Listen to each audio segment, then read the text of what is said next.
just give me a thought on these computer simulations. Nate Silver ran this, and he's the elevated now to some sort of a pretty high-profile statistician. Nate Silver published his final silver bulletin just after midnight, and he says that 80,000 simulations of the election bring him right in line with all the polling we've seen. Harris won just over 50% of the time. Trump won just under 50% of the time. And the simulations found an exact electoral college tie to 270. And I want to ask you whether these computer simulations factor in anything that we should pay attention to. Like, where do these technologies that have now been developed the way they have apply to us? Well, the pollsters have been adjusting their models because they got things not as smartly as one would expect in the past two elections. And one of the questions raised by some of the pollsters is, did they overcorrect? That is Trump coming off better than it appears? And I think there are a number of signs that, assuming turnout continues today at the levels we've seen this morning, that is, we don't see the kind of disaster that happened when in 1980 Jimmy Carter conceded before they closed the polls in Hawaii. And so people just, who were in line, some of them just walked off. Sure. So assuming that doesn't happen, Harris will win the popular vote and win by a big margin, more than 10 million votes, maybe 15 million. But that doesn't mean she wins the electoral college. And there's so few people in the polls who are that good at doing polling when you get down to state levels that I wouldn't put a lot of credence in any of this. There is a very respected pollster in Iowa. She says that Harris will win Iowa, which we think of as a very red state for many decades, by a substantial margin. And this is the Ann Seltzer poll that we talked about yesterday. This is the Ann Seltzer poll. That's exactly right. And so I think that how many women turn out to vote is going to be the crucial issue in what happens here today. But my expectation is that Kamala Harris will be the next president of the United States, and that the Republicans will do everything they can to not allow votes to be counted, to throw out votes, to disenfranchise people. Terry Schwadron, who was a former #2 editor of the LA Times and a senior editor after that at the New York Times, has a very good piece at DC Report explaining here's what's going to happen in terms of litigation, and here's what to watch for. And I would encourage people who want to understand what's going to happen over the next few days to read this piece. But this is going to be a story of lawyers starting at about dawn tomorrow. Wow. I mean, this is so fascinating to see one party so clearly designed now in their desire to win, planning strategies to overturn a result. It is almost as though, and that is their plan, then they lay it in early, right? Even Trump's claims of fraud that he has floated as early as 2 months ago really set the tone for what the plan is, which is to cheat the system, essentially. Yeah, I mean, there are two outcomes in this election in Donald Trump's mind. He wins or it was rigged. And he has reiterated in the past few days, I won all 50 states in 2020, not anywhere near true. And Donald has done exactly what I said on your show months ago would happen. That as we got to the last few weeks of the campaign, he would get crazier and crazier. And that's exactly what we've seen, to the point where some of his own people are talking to journalists, not for attribution, but talking to journalists on the campaign trail and saying, we keep telling him you got to stay on message, and we're not being successful at doing that. I wonder, in that spirit, Tony, can you just run for David? These are very short clips, but this is Trump on the last day.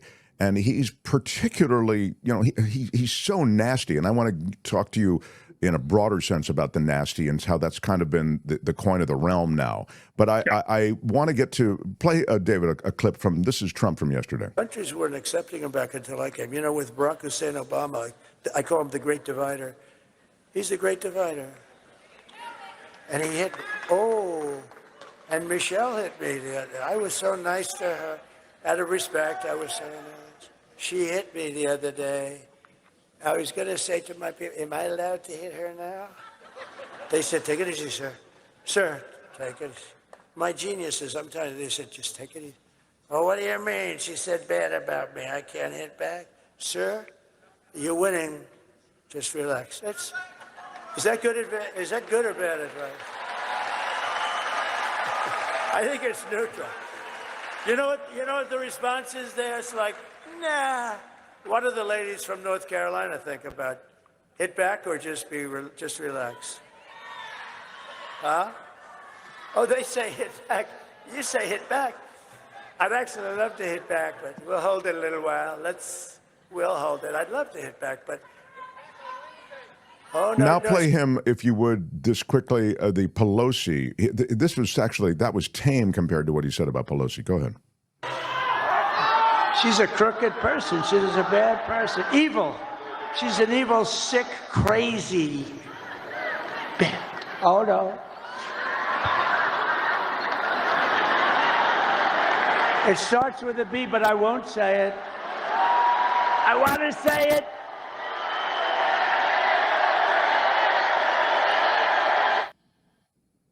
Yeah, I to speak to this, David, I think there's a quality of this trolling that his followers and maybe a lot of the country enjoys. Oh, I think that Donald Trump has degraded American politics in a way that the framers of our Constitution actually worried about. The reason that it's so difficult to make change in our Constitution is that the framers, they're not the founders who signed the Declaration of Independence. It's only about a 20% overlap. They were very worried that a mob essentially could be worked up to do things that would undo our democracy. And they were all very well educated about ancient Athenian democracy 2,500 years ago, where people were split up, where the leadership changed 10 times a year. They had a year with 10 months in it. And each community had to have people from different clans, all to avoid having some sort of mob rule takeover. And Donald has reached out to people who feel, in many cases, economically disenfranchised, understandably, as well as people who hate the civil rights and feminist and gender rights movements, and who call themselves Christians but believe in hatred because they don't understand what's in the documents that the scriptures they claim that they follow. And he's really aroused their passions and done a great job of it. I've been surprised that I had an exchange with a high school classmate of mine on the internet the other day. He is a honorable police officer his entire career. And he is in favor of Trump and believes that Trump was needed to save our country. And it's like, I'm sorry, this is a man who sent a mob, 140 police officers injured, who now says I should never have left the White House, which is what I had predicted would happen long before he became president. In 2015, I said, if he gets to the White House, he will not leave peacefully. And what we're seeing is people who believe, or Trump has gotten them to believe, that the Biden administration is destroying our democracy. And what could be further from the truth than that?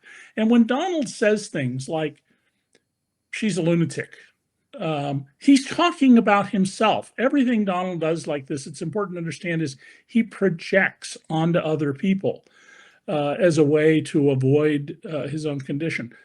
And I think it's very sad that even the Jim Acosta number of a third of Americans, I would have put it at a quarter, but would wrap themselves up in this. And there are always people who will believe crazy things. A psychiatrist once said to me, and I don't think it was an original comment, everybody believes something that everybody else knows is crazy, as a little joke. And what we're seeing here is what Bandy Lee, the Yale psychiatric medicine professor who was fired for saying that Trump is mentally ill, has said all the way along, that mental illness can spread from a leader to the followers. And that is literally what we are seeing here. We are seeing mass mental illness among people who are diehard Trump fans. They have embraced his mental illnesses.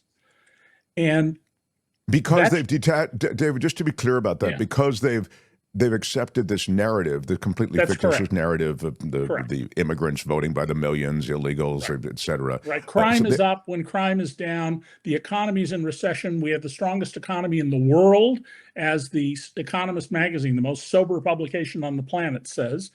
Wages are down. No, wages are up. Claiming, that eggs are costing 4 times what they cost 4 years ago. No, they're not. They're costing inflation adjusted just about the same, until we had this avian flu that required killing over 100 million laying hens. Guess what? You got to kill 100 million laying hens because they're diseased. Egg prices are going to go up. There's nothing to do with the administration. What about what's happening at the polling places, David K. Johnston? I mean, there are a lot of poll watchers, but the vibe, if I can use the word, at the polling place is anything but what it used to be. I mean, it's now become sort of a target zone. Well, we have not seen, I looked on the news reports just before I came on, so far any acts of violence against people standing in line, and be very grateful for that. The systems we're using everywhere, especially in the big cities where there's been controversy, are incredibly transparent. They always have been, but they're more so now, so that people can see what goes on in counting the votes. And remember, it would be almost impossible to rig the entire election for a simple reason. We don't have a national voting system run by the federal government. We don't even have one run by the 50 states. It's federal law, state law, and then it's local elections boards, some of which are appointed, some of which are elected. They are bipartisan. And there's no possible way to rig the election. You could rig a precinct. That's about it. And by the way, my wife and I, one of my 8 children and 2 of my 5 grandsons, we all voted at the home of Susan B. Anthony, who on this day in 1872 cast a vote for president with the connivance of 3 young men here in Rochester, New York. Well, I'm in D.C. at the moment, but in Rochester, New York, and we're all prosecuted for it. And I think it's a great ironic statement and about how America has changed, that women not only have the right to vote, but on the screen you've got Susan B. Anthony's house. It's a museum. And lots of people went to vote there and stood in line, many of them for an hour or more, so they could say they voted at Susan B. Anthony's home. Well, the one thing I take from that also is that David K. Johnston's family is a voting bloc unto themselves. And it's quite a lot of people. I think at least one of my children had voted for Trump. Oh yeah, well, but I have 8 children, so one strays. If just one strays, you're actually doing pretty well. David, we promised you we'd get you out of here on time, so I'm going to let you go. Thank you for all the contributions to the show all year, and I hope we have good news in the next couple of days. And I know that you may join us for a few minutes tonight for our election special. I expect I'll be able to join you this evening. And thank you. And if you haven't voted, folks, get out and vote. And if you have, call friends of yours to see if they voted and offer to drive them down to the polling place, because it really matters that people vote. This is, we always say, oh, this is the most important election. No, it's not. And I've never been part of that crowd. But in this case, we're choosing, are we going to continue to be a free people in a democracy, or are we going to live under a man who declares openly he will be our dictator, he will turn the military on Americans he doesn't like, he will prosecute people who say things he doesn't like, he will be a tyrant. And he's surrounded by loyalists who will now be installed in a way they weren't the first time. Absolutely. David, thank you. See you tonight. David K. Johnston, everybody. Hi, it's Mark, and I thought that was great. Hit the notification bell. You'll know whenever there's a new video being dropped, and please subscribe to our channel to help us save the universe.